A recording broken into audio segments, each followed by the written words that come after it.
Baby,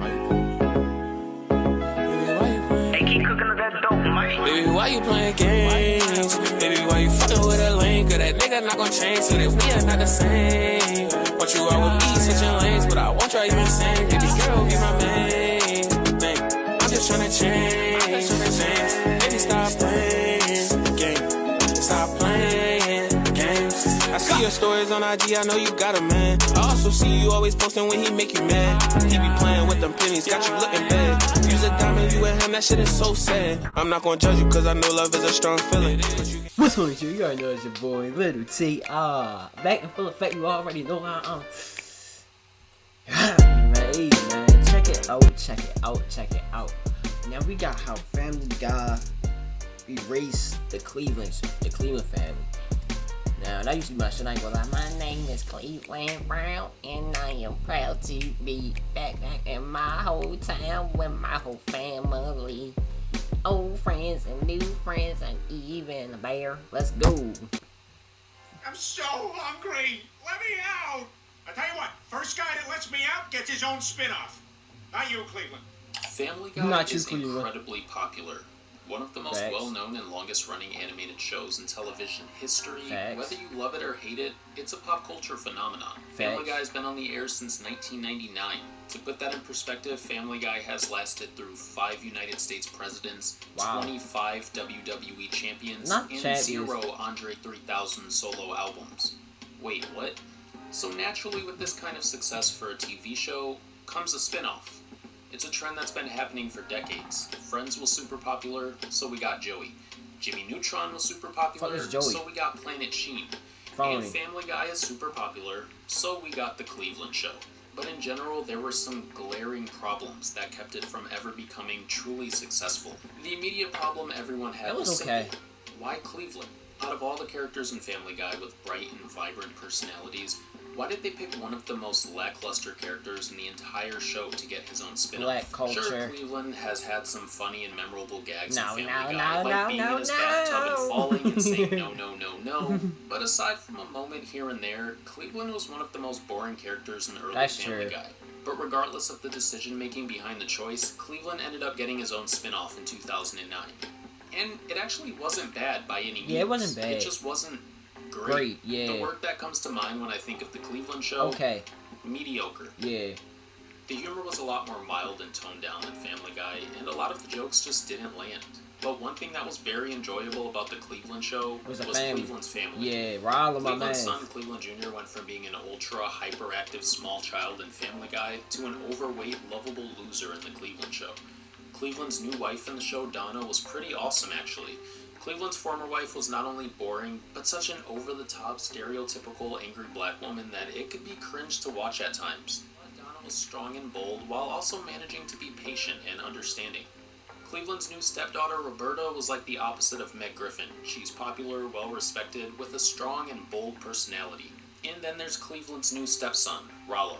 Rollo is undoubtedly the coolest character in The Cleveland Show. A quick-witted and street-smart 5-year-old, Rollo is packed with personality. He's smooth with the ladies, and he's got the wisdom of a 30-year-old who's been in the streets his whole life. But he's also still a kid at the end of the day, and enjoys kickball and sugary cereals. But then again, who doesn't enjoy kickball and sugary cereals? These characters were the nucleus of The Cleveland Show, and they were great. A common complaint about Family Guy is that it usually feels cruel.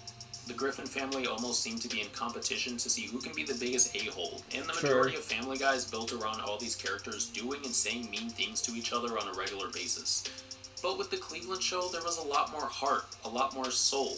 There was a genuine sense of love and caring between these characters in this family. Rollo and Roberta slowly coming around to Cleveland and Cleveland Jr. being their new family, and the dynamic between all these characters just had a warm feeling to it that was refreshing to see. Sure, they could be mean to each other at times, as all families can, but the family of The Cleveland Show had a genuine sense of warmth, not to mention characters with very unique and defined personalities. But unfortunately, aside from that, the show never quite stuck with viewers as much as Family Guy, and it showed in the ratings. And in 2013, after 4 seasons, The Cleveland Show was canceled. In July 2013, Seth MacFarlane confirmed on Twitter that since The Cleveland Show was no more, Cleveland would be returning to Family Guy. And not only Cleveland, his new family would be joining him. This was great news. Cleveland being back in Quahog would be a welcome addition to the show since he was a main character in early episodes, which is widely considered to be the best era of Family Guy. And this wasn't the same Cleveland. When he was on Family Guy, Cleveland didn't have much of a personality at all. But since getting his own show, Cleveland had become much more energetic, loud, and boisterous. Adding the new Cleveland back to Family Guy would surely be interesting and a breath of fresh air. But perhaps equally as exciting was the prospect of Cleveland's new family being new characters on Family Guy.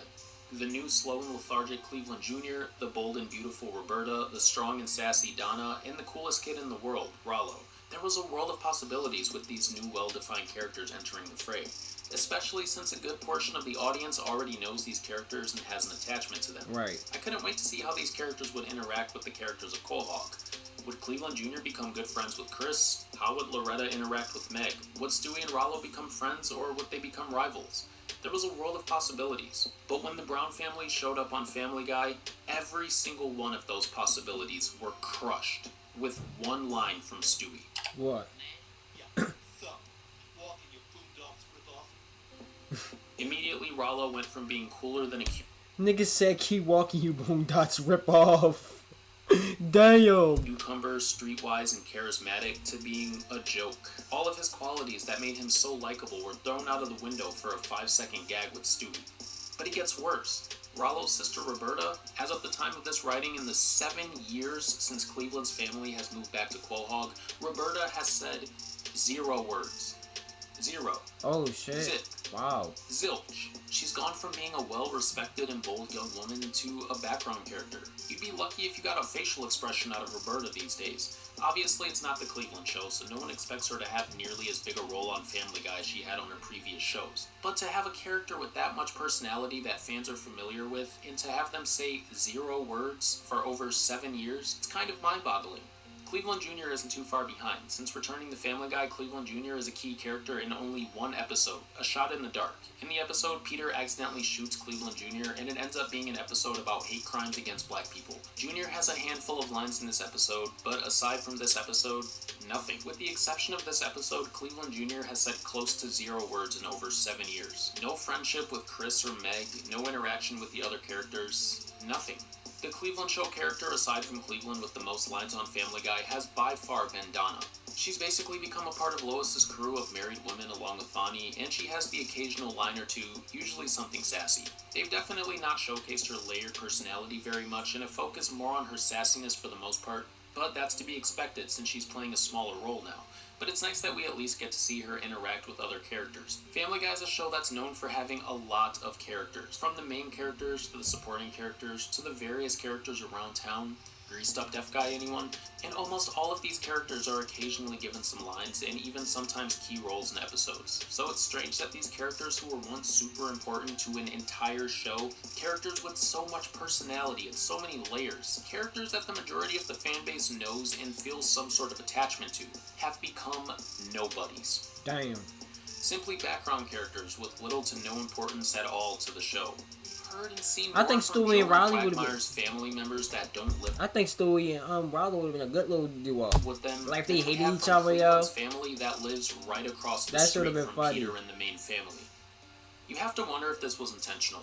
Was Seth MacFarlane or Fox so disappointed with the outcome of the Cleveland show that they just wanted to scrub any remains of the show from existence? Or do the writers of Family Guy just feel the characters lack the personality to be relevant characters on Family Guy? For now, to see this warm, lovable family, we'll have to stick to watching Cleveland Show reruns since it airs in syndication on a regular basis. The Cleveland Show was a failed experiment, but it brought some likable characters and some enjoyable moments. I think it was okay. And for that, I think it deserves appreciation. Yeah, it was okay. It wasn't bad. Do you want to see more of Cleveland's family on Family Guy? Yeah. But hey, man, that's going to do it for how the Family Guy erased that Cleveland show, man. Yeah, I'd love to see more of them, bro. They need to put them on there, like... What the fuck y'all doing, man? I fucks with Cleveland show. Especially my man Rollo be dragging.